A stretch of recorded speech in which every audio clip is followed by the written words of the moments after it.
You both know the marriage was for show at the beginning, Marlon Harrison said quietly. Arielle Brennan stopped just outside the kitchen doorway of the Ashcombe family home, one hand still holding the phone she had forgotten in her car. She did not hear the rest of his sentence. She did not hear the explanation that followed. She only heard the words that made every familiar memory suddenly feel uncertain. 2 hours earlier, Arielle had arrived at Dorinda and Walter Ashcombe's home, carrying a folder of notes for the community event her nonprofit was preparing. She had spent the morning reviewing schedules, answering messages, and adjusting the details of a program designed to help women rebuild their careers after years away from work. The project mattered to her because it represented something she had built with her own effort.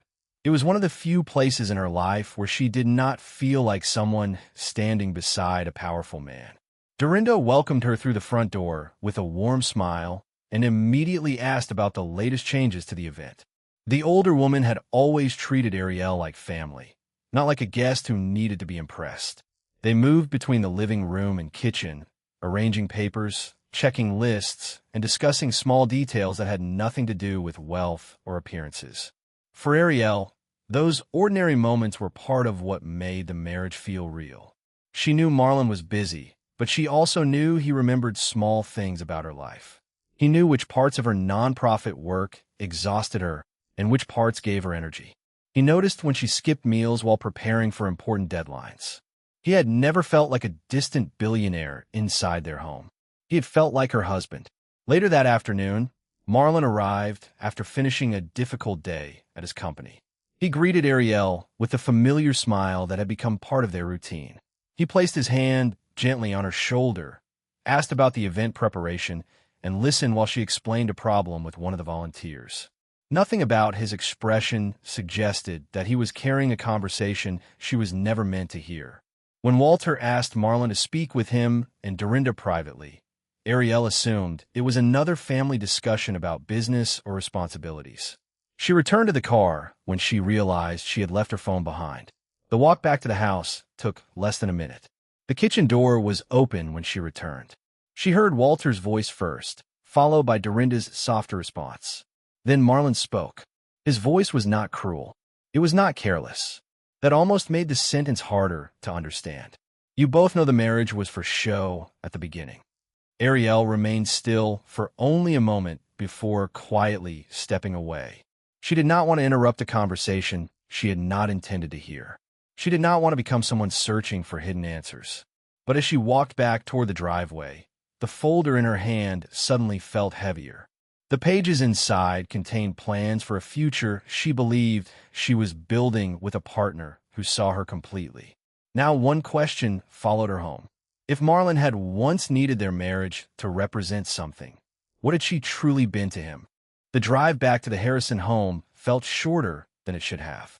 Arielle Brennan kept both hands on the steering wheel, but her thoughts kept returning to the same sentence she had heard inside the Ashcombe kitchen. She did not want to build an entire conclusion from a few words, yet she also could not pretend those words had not changed something. When she arrived home, she placed her folder of nonprofit notes on the kitchen counter instead of taking it to her office. The small action surprised her. Usually, she organized everything immediately. She liked knowing where things belonged. That evening, she realized there was one part of her life where she no longer knew where anything belonged. Marlon Harrison arrived later than expected. He walked through the door, carrying the same tired expression he often wore after long days at his company. For a moment, Arielle saw the man she knew. The man who remembered the details of her projects. The man who would quietly replace the broken printer in her office because he noticed she was struggling with it. Then she remembered the words from the kitchen, and the distance between what she knew and what she did not know felt impossible to ignore. Marlon noticed her silence before she said anything. "You are quiet tonight," he said. Arielle looked at him across the room. She did not accuse him. She did not raise her voice. She only asked the question she had been carrying since she left his parents' house. "What did you tell your parents about us?" The question caught him off guard. Not because he knew what she meant, but because he realized she was asking about something he had never planned to discuss with her that way. Marlon set his keys down slowly. "Why are you asking me that?" Arielle watched his reaction carefully. She was not searching for a perfect answer. She was searching for honesty. Because I heard part of a conversation, she said, and I need to know if I heard something real. Marlon became still. He did not immediately defend himself. That hesitation hurt more than an argument would have. Arielle noticed it. She noticed the way he looked away for a moment, as if he was deciding how much truth he could safely give her.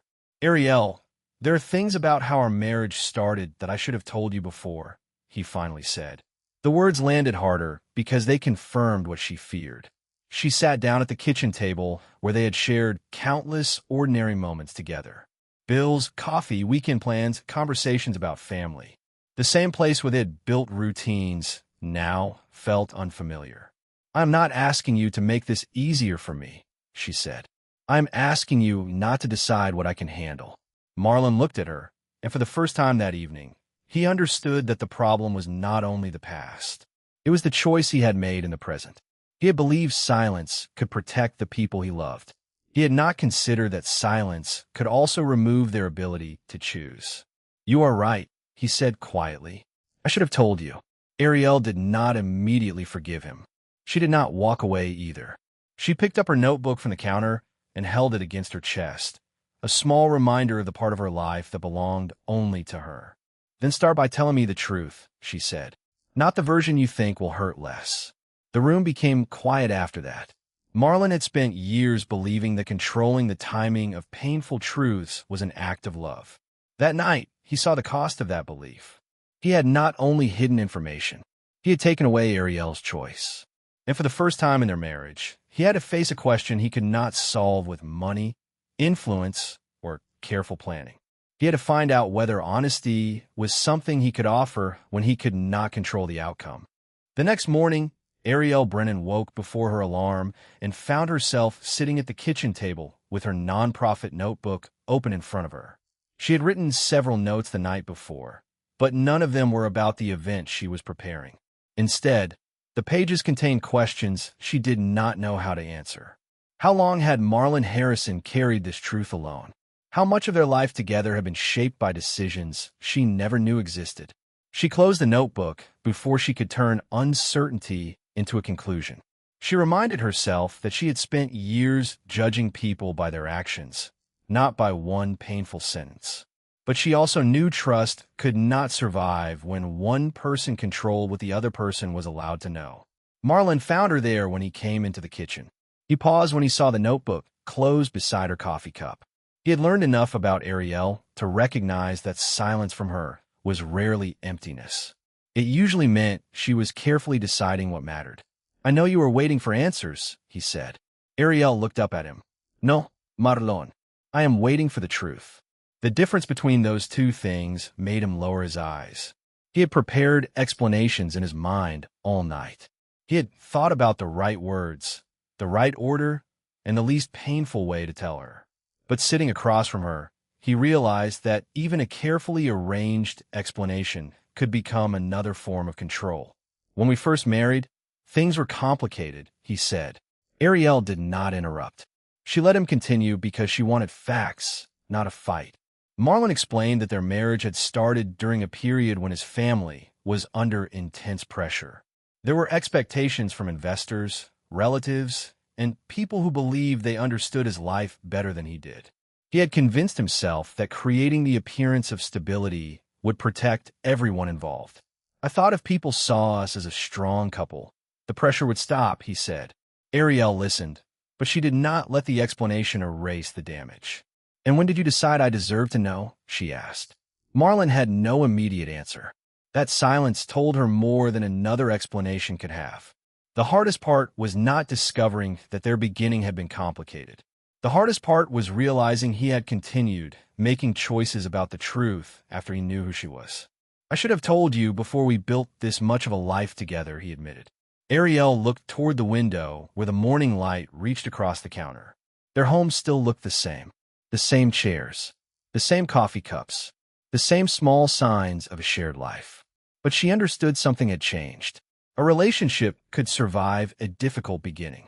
What it could not survive easily was one person deciding they had the right to rewrite that beginning alone. I need space to understand what is real, she said. Marlon nodded, even though the answer clearly hurt him. He did not argue. He did not promise impossible things.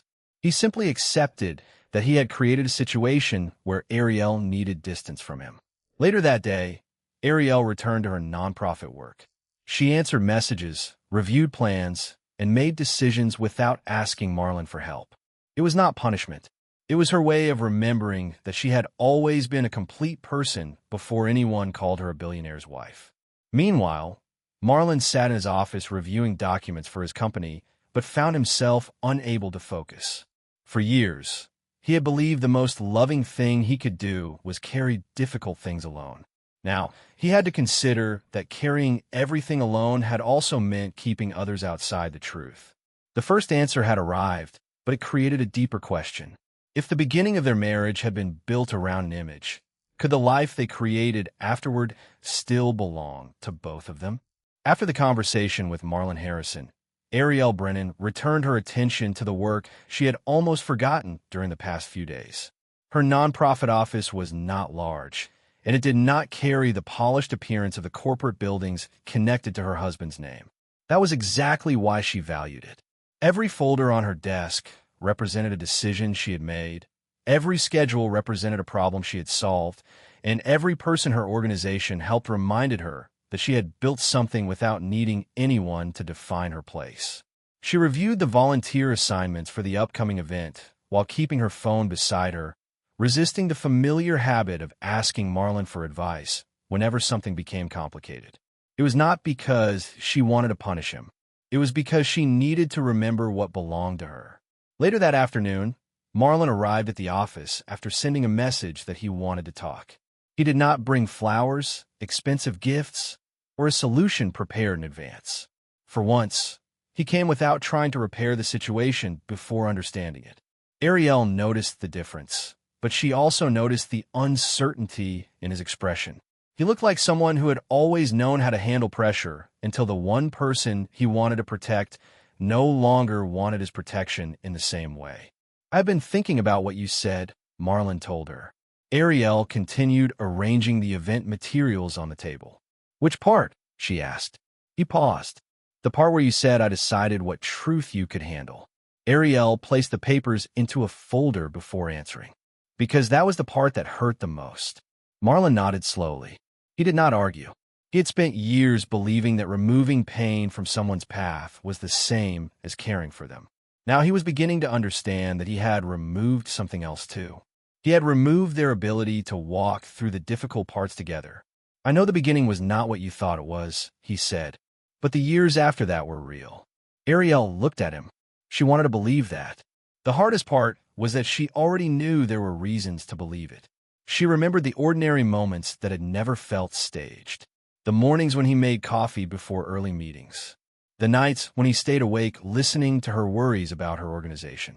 The small decisions that no one else saw. Those memories did not disappear because of one painful truth. But they also did not erase the fact that he had chosen silence. "I am not saying nothing between us mattered," she said. "I am saying I do not know how to separate what was real from what you decided for me." The sentence stayed with him because it was not an accusation. It was the consequence of his choice. Marlon looked around the office and noticed how different this space was from the world where people measured him by success and influence. Here, Arielle was not an extension of his life. She was the person leading her own work. "I should have trusted you with the truth," he said. "I know that now." Arielle did not answer immediately. She closed the folder in front of her and placed it on the table. Knowing it now is different from choosing it before. Marlon accepted the words without defending himself. That was the first time he allowed the silence between them to exist without trying to fill it. Over the next few days, Arielle continued her work independently. She handled problems, made decisions, and rebuilt a sense of control over the parts of her life that had always belonged to her. Marlon respected the distance, even when it was difficult. He stopped offering immediate solutions and started listening longer. But the question remained between them. Their marriage had started with an image that needed to be maintained. The deeper question was whether the life they created afterward had been built on truth, or whether even their happiest moments had been shaped by choices she never had the chance to make. Several days passed after Arielle Brennan and Marlon Harrison began living with a new distance between them. It was not a separation, and it was not forgiveness. It was a quiet space where both of them had to decide what kind of people they wanted to be when old habits no longer worked. Arielle continued preparing for her nonprofit event, but she noticed something different about herself. She was no longer trying to prove that she could stand without Marlon. She had already known that. What she was trying to understand was whether she could stand beside someone who had once made choices without her. That question followed her when Dorinda Fairweather invited her over to review the final details for the event. The invitation was ordinary. There was no dramatic reason behind it. Dorinda wanted help organizing the remaining materials, and Arielle agreed because their relationship had always existed beyond Marlon. When Arielle arrived at the Ashcombe home, Dorinda had already placed the folders on the dining table. The older woman looked calmer than usual, but Arielle noticed the careful way she chose her words. It was the same hesitation Arielle had seen in Marlon. "You know I care about you," Dorinda said as they arranged the papers. Arielle nodded. "Edo." Dorinda looked down at the notes in front of her. "That is why I need to tell you something I should have said before." Arielle stopped organizing the papers. She did not ask for an apology. She waited. Dorinda explained that she had known there were complications when Marlon and Arielle first married. She knew the family had been under pressure, and she knew Marlon believed a stable public image would prevent greater problems. But Dorinda also admitted that she had watched the years pass while Arielle remained unaware of how the marriage began. "I thought time would make it unnecessary," Dorinda said. "I thought if the two of you built something real, the beginning would not matter anymore." Arielle carefully folded the edge of a paper before placing it back on the table. "But you decided that for me too." Dorinda looked up. The truth of the statement hurt because she could not deny it. "Yes," she admitted. "I did." That admission mattered more than an excuse would have. Dorinda was not asking Arielle to forget. She was acknowledging that silence had been a choice. She explained that she never saw Arielle as a performance or a temporary part of Marlon's life. In her eyes, Arielle had become family long before anyone else recognized the change. But that did not remove the fact that she had allowed Arielle to live inside a story that was incomplete. "I should have trusted you with the truth," Dorinda said. Arielle looked around the room. She remembered the years of holidays, conversations, and small family moments that had never felt artificial. That was what made everything harder. The pain was not that nothing had been real. The pain was that real things had existed beside a truth she had never been allowed to hold. Later that evening, Walter Ashcombe returned home and found Dorinda unusually quiet. He immediately understood that something important had happened. Dorinda did not ask him to fix it. She simply told him she had finally admitted her part. Walter listened and disagreed with one part of his wife's reasoning. Protecting someone from a truth they have a right to know is still taking a choice away from them, he said. Dorinda accepted that. She did not argue. She knew the family had spent years protecting an image of stability, but stability built on silence could not last forever. Meanwhile, Arielle drove home carrying a different understanding of the situation. The pain had not disappeared, but the story had become larger. It was no longer only about Marlon's decision. It was about a family where different people had made different choices about what to hide, what to reveal, and when to accept the consequences. For the first time, Arielle saw that the question was not simply whether her marriage had been real. The question was whether the people inside that marriage were finally willing to be honest with her. After Arielle Brennan left the Ashcombe home, she expected the drive back to feel heavier than before. Instead, she found herself thinking about one detail that had stayed with her. Walter Ashcombe had not defended his son. He had not tried to explain away Marlon Harrison's choices or ask Arielle to be patient. He had simply acknowledged that a person could be harmed even when others believed they were protecting them.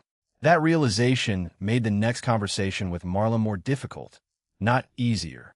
She could no longer place the entire weight of the silence on one person. There were several choices made by different people that had brought her to this moment.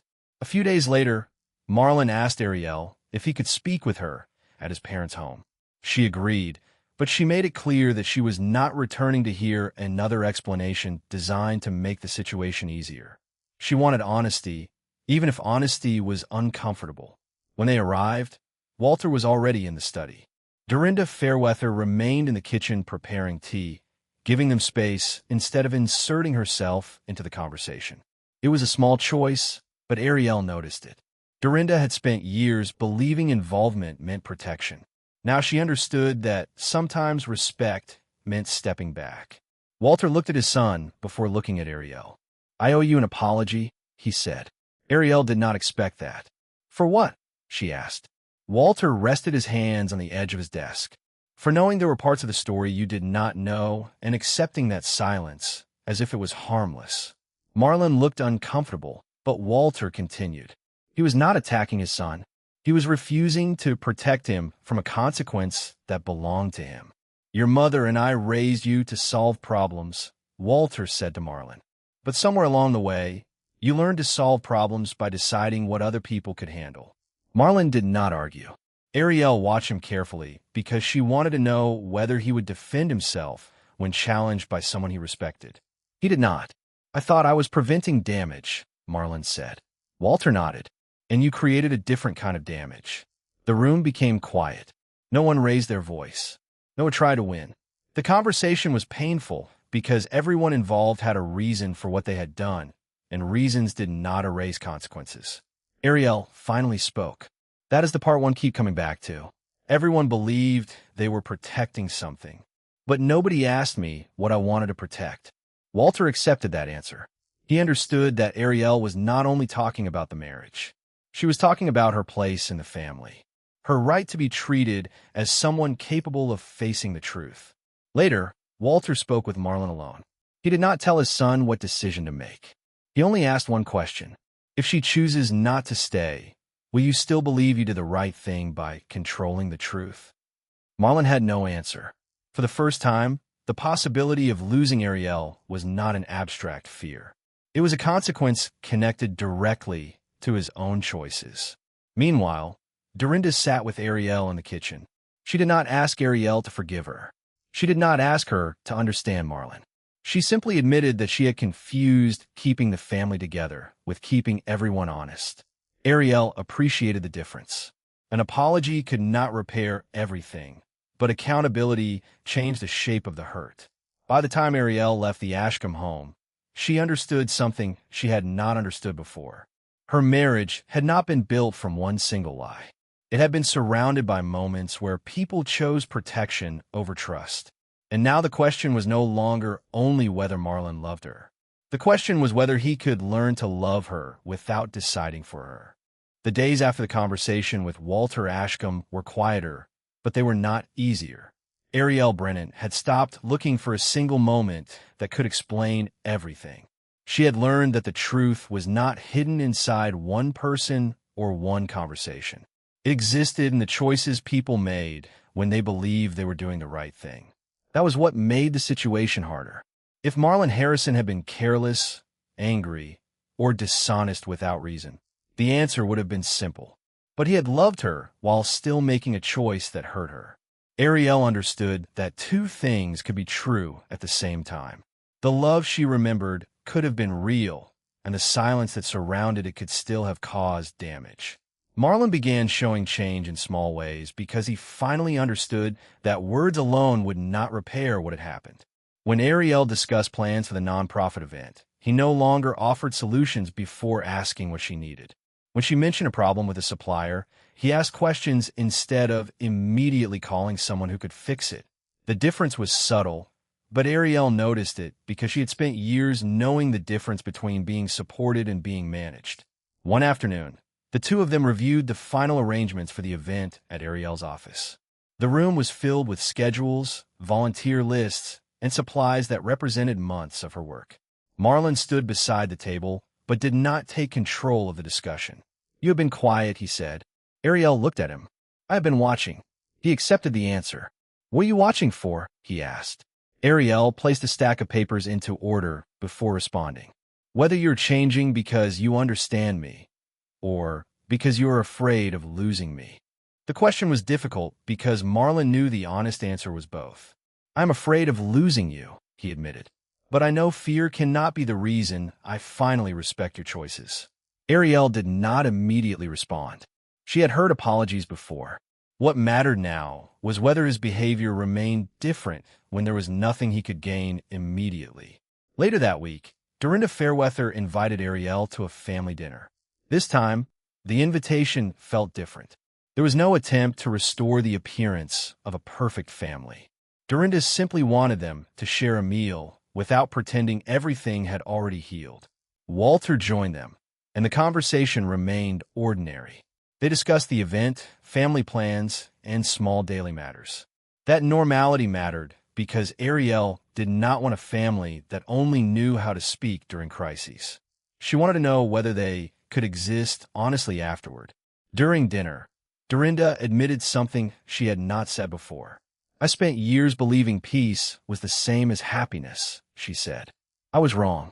Walter reached for his glass, but did not interrupt. He allowed his wife to own her words. Arielle appreciated that. No one was asking her to comfort them for the consequences of their choices. They were finally carrying their own part of the weight. When the evening ended, Marlon walked Arielle to her car. He did not ask if she had forgiven him. He did not ask if she was ready to move forward. Instead, he simply said, "I know I cannot ask you to trust me because I want it." Arielle looked at him. "No, you cannot." The answer was honest, but it was not cruel. For the first time in weeks, the space between them felt less like a wall and more like a place where something new could be built. But Arielle still carried one uncertainty. Understanding why people made mistakes was not the same as knowing whether those mistakes would happen again. And before she could decide what their marriage could become, she needed to see what Marlon would choose when the easiest path was no longer available. The week after the nonprofit event began with a fragile sense of progress between Arielle Brennan and Marlon Harrison. Arielle had not forgotten what happened, but she had started to notice the difference between a person who apologized because they feared consequences and a person who changed because they understood the harm they caused. Marlon was learning to ask before acting. He was learning that support did not mean taking control. For the first time in years, Arielle saw him pause before making decisions that involved her life. But she also knew trust was not rebuilt during easy moments. It was tested when pressure returned. That moment came sooner than either of them expected. A community foundation that had attended Arielle's event contacted her organization with an opportunity to expand one of her programs into several new locations. It was the kind of opportunity she had worked toward for years. It required careful planning, additional staff, and a decision about how much growth her organization could realistically handle. Arielle was excited, but she was also cautious. She wanted to study the details before committing. Marlon knew how important the opportunity was to her. He also knew this was exactly the kind of moment where he needed to step back and let her lead. When Arielle told him she needed a few days to review everything, he agreed. "Take the time you need," he said. "It is your decision." Those words meant more than he realized because Arielle wanted to believe them. She wanted to believe the old pattern had finally changed. But 2 days later, Marlon received a call from one of his business advisors. The advisor explained that several investors connected to Marlon's network could help secure the expansion quickly if he introduced the project personally. The offer was attractive because it removed uncertainty. It made the future look easier. Marlon sat with the information for several hours. He thought about Arielle's words. He thought about Walter's warning. He knew exactly what choice he was supposed to make. He knew asking her first was the difference between standing beside her and taking control of her path. But his fear returned. He imagined the program failing. He imagined Arielle carrying the disappointment alone. He convinced himself that creating a stronger foundation before she made her final decision was an act of love. Without telling Arielle, he contacted the advisor and arranged an introductory meeting between the foundation and his network. He did not sign anything. He did not take ownership of her organization. But he opened a door she had not chosen to open yet. When Arielle discovered the meeting had been scheduled, she did not react with anger at first. She simply looked at him and asked, "Did you ask me?" Marlon knew the answer before he spoke. No.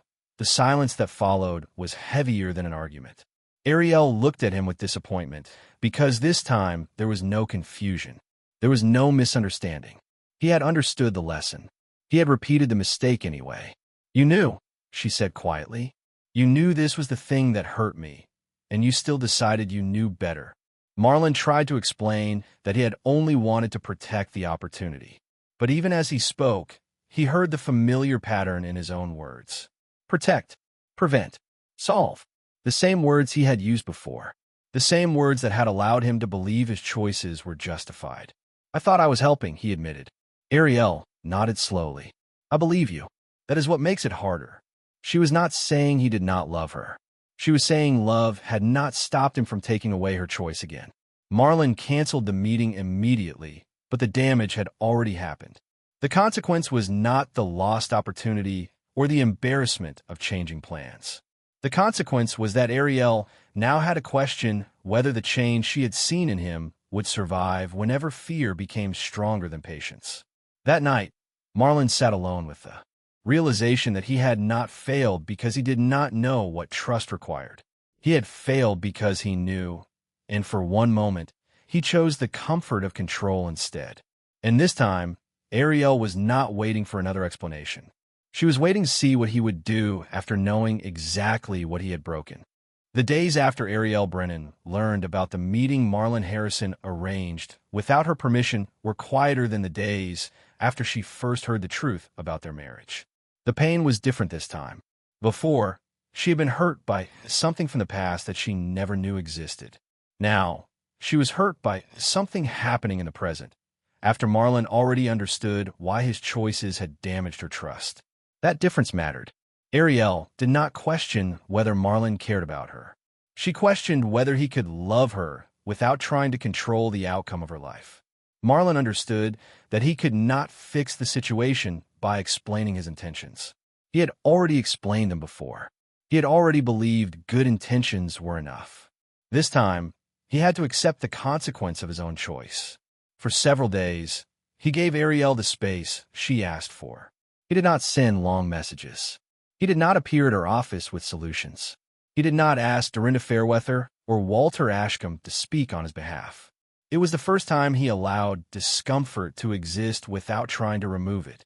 Walter noticed the change when Marlon visited him. "You look like someone who finally understands the difference between losing control and losing someone," Walter said. Marlon sat quietly before answering. "I thought I had changed." Walter nodded. "You did change. But change is not proven when you know the right answer. It is proven when the wrong answer still feels easier." Marlon accepted that because he knew it was true. He had not made the wrong choice because he did not understand Arielle. He had made it because fear had convinced him that the old way was safer.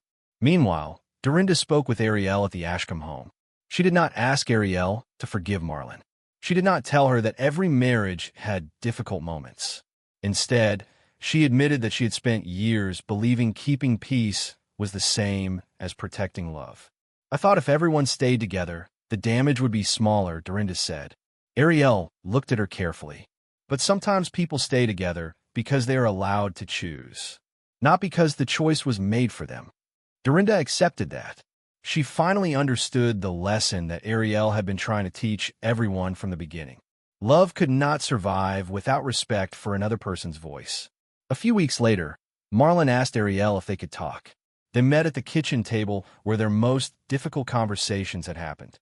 He did not bring a plan. He did not bring a promise that everything would be different forever. He simply sat across from her and told the truth. "I knew what you needed from me," he said, "and I still failed when I was afraid." Arielle listened without interrupting.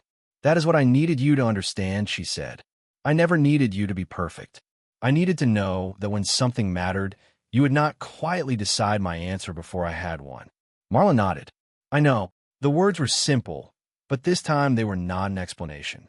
They were an acceptance of responsibility. Arielle did not tell him that everything was repaired. She did not promise that the hurt was gone. Trust was not something she could return because he finally understood why it mattered. It had to be rebuilt through time and repeated choices. Their marriage continued, but it changed. Arielle continued leading her nonprofit work, and making decisions that belonged to her. Marlon remained involved, but he learned to wait for an invitation instead of assuming his place. He asked questions before offering answers. He listened before acting. Their families remained close, but no one tried to create the appearance of perfection anymore. They learned that honesty sometimes made relationships more uncomfortable before it made them stronger. One morning, Arielle sat at her office desk and looked at the photograph from the event that had started a new chapter for her organization. It showed the people she had helped, the team she had built, and the work that existed because of her choices. Later that afternoon, Marlon arrived at her office and stopped at the doorway. "Do you want me to come in?" he asked. Months earlier, he would have walked forward without asking. Arielle noticed the difference. It was a small question, but it represented everything they had been trying to rebuild. She looked at him for a moment before answering. Yes. He entered, not as someone arriving to solve her problems, but as someone willing to stand beside her. Their marriage was no longer a story created for other people to believe. It was a choice they made every day, with honesty, uncertainty, and the understanding that love meant giving each other the freedom to choose. This story is a fictional narrative created for entertainment, reflection, and educational purposes. Any resemblance to real people, places, or events is purely coincidental.